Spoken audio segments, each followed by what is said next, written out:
Good evening, people. Welcome back to our channel, and I welcome you all who are new here.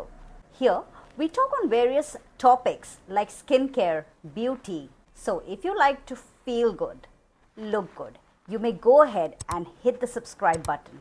And also click on the bell notification so that you don't miss any of my future upcoming videos. I would also like to thank all of you who have subscribed to my channel so far. Here, we empower you and make you confident in your own skin. Any topics on your mind you want me to cover, do let me know in the comments below, and I will sure come up with a video addressing those topics for you. Today in this video we will look at how to address discoloration and hyperpigmentation. It is very important to take a step back and just appreciate how our skin tone can affect the aging process. Fine lines are not always that age us. We need to observe our skin as the whole forest and not only focus on that tiny little line which I may call as a small plant.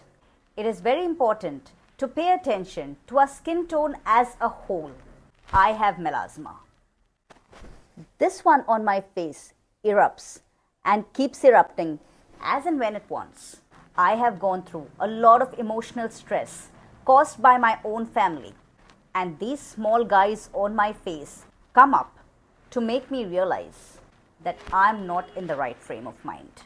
The psychological burden of looking tired can really affect our mental well-being. That is why I have a very personal connection to the discoloration of the skin.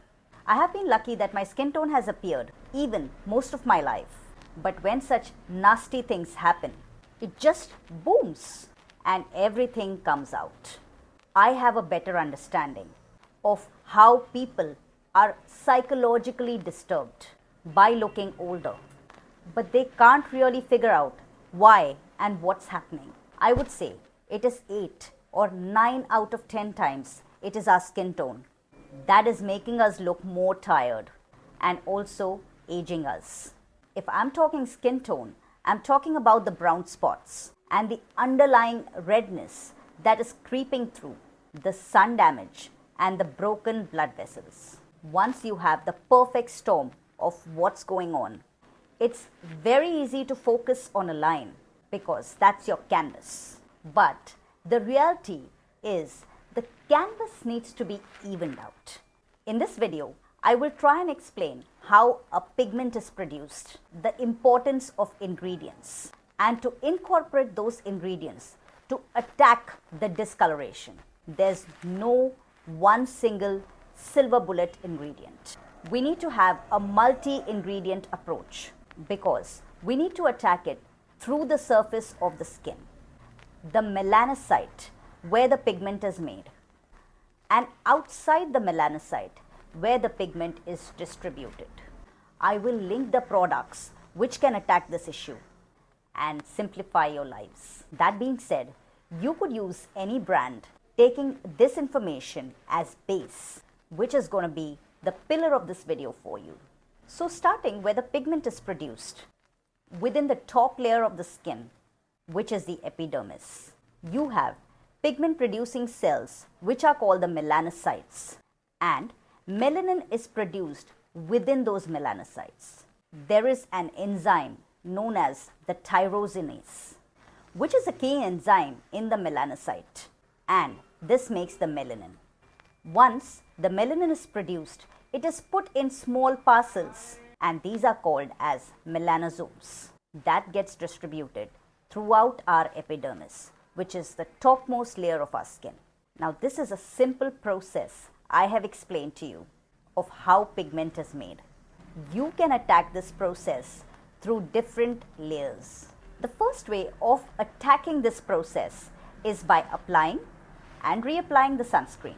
I know I'm speaking about the sunscreen again, but this is it. If you're gonna invest effort, energy, time, and money into your skin to even out your skin tone, you are wasting all of the above if you are not protecting your skin daily. You don't want to further worsen the damage that's already been done. The damage is actually done before you are 20 years old.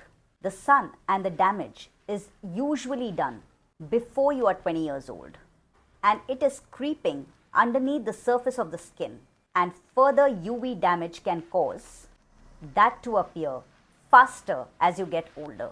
Not only that, if you have active acne or inflammation, it can worsen post-inflammatory hyperpigmentation because it activates the melanocyte. While you have that inflammation, that dark spot stays on your skin longer, so sunscreen it is. Only the sunscreen. Not only when you're young, because when you're young, it is going to minimize any damage that is on its way for later. But throughout your life, before it worsens the damage that is already underneath your skin, or further amplification, that damage that is already underneath the skin. Let us then go again into our pigment pathway. Let's talk about the products. There are 3 simple steps for your routine. Here's the first product, the Deconstruct Pigmentation Control Serum. It has glycolic acid 2%, which is the smallest and the strongest, goes deep inside the skin and exfoliates. And in this one, married to tranexamic acid, which is at 3%. Tranexamic acid is given to people with melasma. This particular ingredient, to a certain extent, turns off the melanocyte by attacking the melanocyte stimulating hormone receptor and decreases hyperpigmentation. It inhibits certain molecules that are involved in the UV pigmentation process. Remember I said the sun can cause your pigment to appear? It does provide a slightly protective effect. Again, sun-induced darkening of the skin and has antioxidant properties. So, if you break out, you can wear this one and get rid of those breakouts, because you're not only attacking the zit on the top, but also attacking the melanocyte underneath. This is a very affordable product at 799 rupees for 30 ml and is really effective. Next we go to is this moisturizer with alpha arbutin from the brand called Oli. These guys have mentioned that there is 0.5% of alpha arbutin along with 5% niacinamide. Alpha arbutin inhibits the activity of tyrosinase, cousin of hydroquinone, and it converts into hydroquinone. But it is not hydroquinone.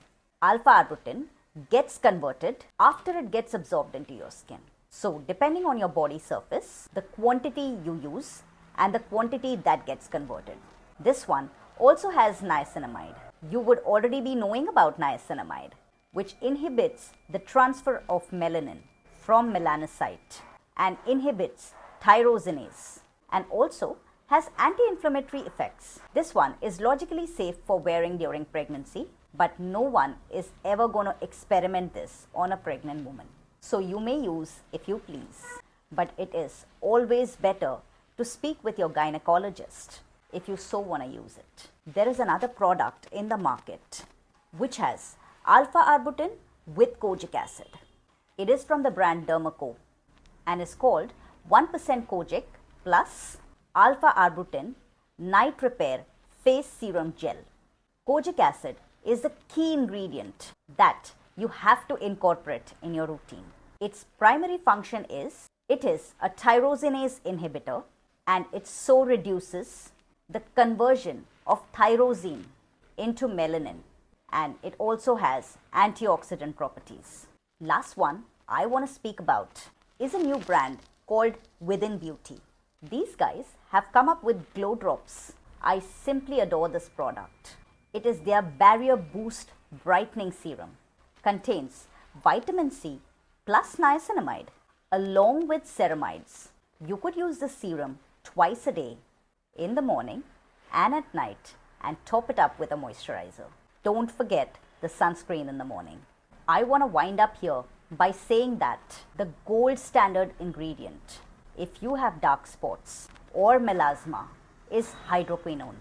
This ingredient is not easily available here in India where we live. So we have retinoids, and so many other ingredients in different forms. Retinols are great if you have discoloration, especially melasma, because they help in cell turnover, exhilarating it, and make sure your skin stays fresh. You have less buildup and also regulates melanin. Plus, a bonus feature everyone loves is collagen stimulating properties. There are people who are talking about intravenous glutathione. It is going really big, but is extremely controversial. Glutathione is a tyrosinase inhibitor. There is a huge question mark surrounding it. Not only its safety profile, but it also has regulatory concerns. What dose are you getting? How much is being inserted into your veins? And so on. So just be careful. So those were the products and ingredients I wanted to mention in this video. Links to all the products and some extra ones will be in the description box below if you're interested in picking up anything. I really hope you enjoyed this video and found this helpful. As always, let me know your thoughts in the comments below. Are you already using any of these products, or I inspired you to? Other than that, you know the drill. Give a thumbs up if you like this video and send this channel to a friend. Thank you so much for your support in doing those things. And thank you very much again for watching my videos. Make sure to stay tuned for my next one, which will be up in a few days. Till then, I pray that you have great few days. Bye.